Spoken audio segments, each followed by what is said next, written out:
I-relay ko lang yung tanong nila. Bakit daw sa Muslim, higit sa isa ang kanilang asawa? Anong meron sa Muslim na hindi pwede sa Kristyanismo? Jak nga namnaman niya kasi iti question ni Ms. Po. A good question. Isa sa misinformation sa atin. Ang purpose ng ISPAG ay matanggal natin yung mga misinformation against Islam. Yung mga stereotypes, mga bully na salita. Yung pag-asawa, bakit? Anong karapatan ng Islam na mag-asawa ng apat? Apat lang mama, hindi marami. Apat lang. Hindi po. Haram na po yung higit sa apat. Na walang karapatan ang mga Christian. Bagong question yan. Iba yung tanong nung nakaraan, di ba? Bago. Naka-create si ma'am ng tanong na maganda. Ito po kasi yan. Sa pag-aasawa po ay hindi po imbento sa Islam ang pag-aasawa sa higit sa isa. Ibig sabihin, merong pong batayan.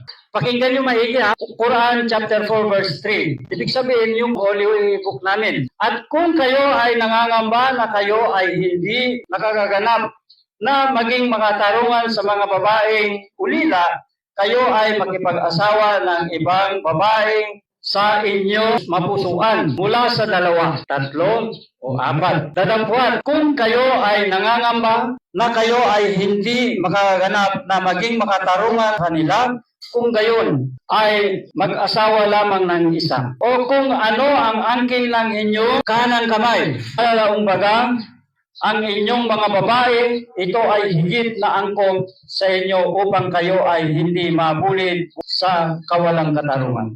Malinaw, pamamaraan po ng buhay namin, yung Quran. Ang reliyong Islam ay hindi lang reliyon kundi pamamaraan ng buhay. Magandang araw sa inyong lahat. Napakinggan natin ang isang Muslim speaker na nagpapaliwanag kung bakit pinapayagan sa Islam ang isang lalaki na magkaroon ng hanggang 4 na asawa. Ginamit niya ang Quran 4:3 bilang batayan at sinabi niyang ito ay para sa katarungan at bilang solusyon sa mga suliranin sa lipunan. Bilang mga Kristiyano, mahalagang maging magalang sa ating pagtugon.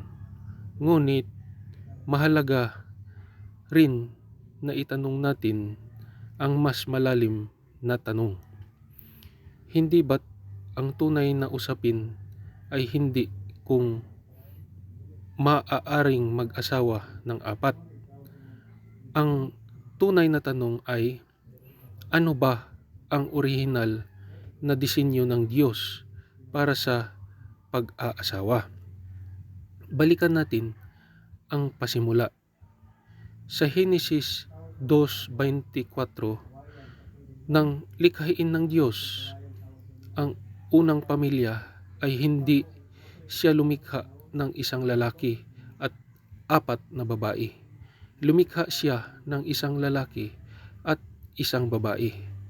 Sinasabi ng kasulatan, kaya't iiwan ng lalaki ang kanyang ama at ina at makikisama sa kanyang asawa at sila'y magiging isang laman.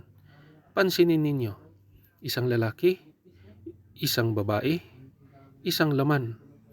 Kung nais ng Diyos na ang ideal na pag-aasawa ay isang lalaki at 4 na babae, maaari naman niyang likhain si Adan kasama ang 4 na asawa. Ngunit hindi iyon ang kanyang ginawa.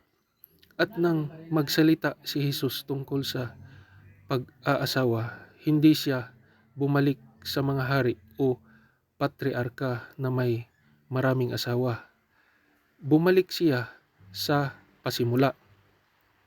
Sinabi niya sa Mateo 19, sa pasimula ay nilalang sila ng Diyos na lalaki at babae para kay Jesus. Ang sukatan ay hindi ang ginagawa ng tao kundi ang disenyo ng Diyos mula sa umpisa. Ngayon, ihambing natin ito sa Quran 4:3 na nagsasabing maaaring mag-asawa ang lalaki ng 2, 3 o 4. Bilang Kristiyano, nagtatanong tayo, kung ang disenyo ng Diyos ay naitatag na sa pasimula, bakit pahihintulutan ng isang mas huling kapahayagan ang isang bagay na lampas sa orihinal na disenyo? Ngunit may isa pang mahalagang usapin. Sinasabi ng mga Muslim na ang poligamiya ay para sa katarungan. Subalit, kapansin-pansin na ang mismong Quran ay nagsasabing dapat maging makatarungan ang lalaki sa kanyang mga asawa. Ngunit sa Quran 4:129 ay mababasa, kailanman ay hindi ninyo magagawang maging ganap na pantay sa inyong mga asawa kahit na inyong hangarin. Pag-isipan natin iyon. Sa isang talata, pinapayagan ang maraming asawa kung kayang maging makatarungan. Sa isa namang talata, sinasabing hindi kailanman magiging ganap ang pagkakapantay-pantay. Kung gayon, paano maisasakatuparan ang kondisyong hinihingi ng unang talata? Sa Kristyanismo, mas simple ang disenyo. Isang asawa, isang kabiyak, isang tipan, isang pag-ibig habang buhay.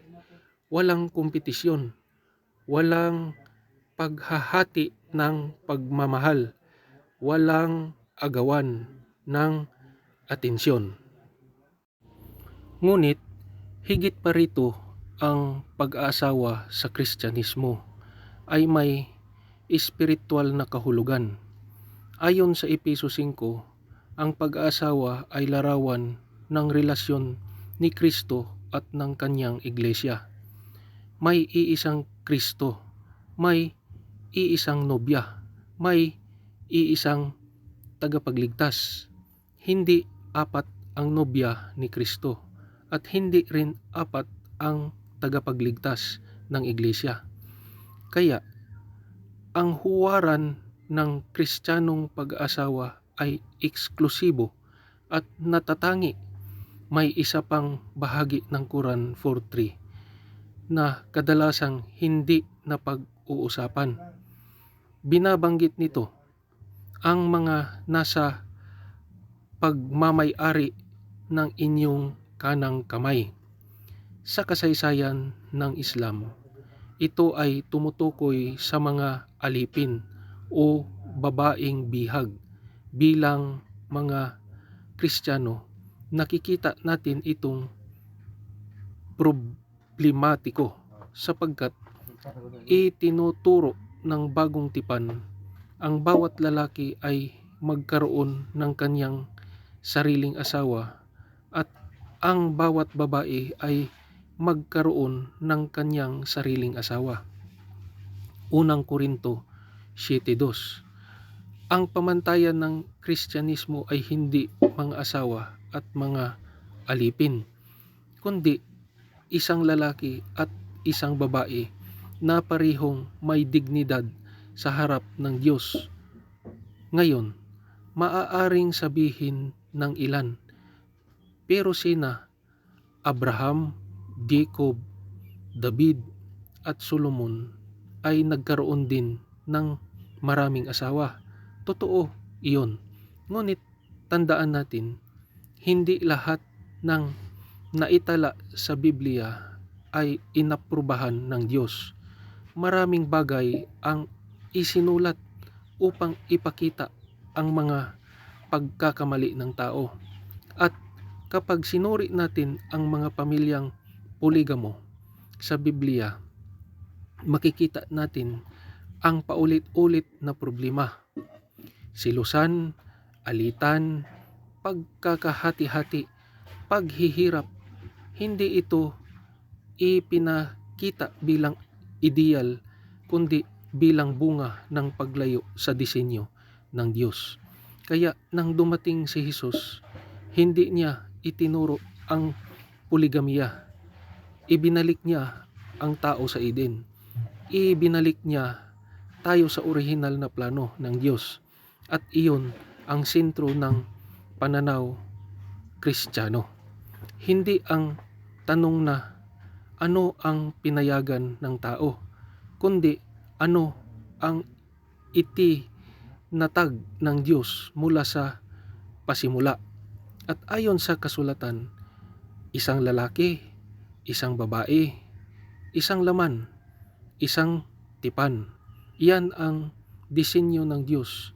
Yan ang pinagtibay ni Jesus.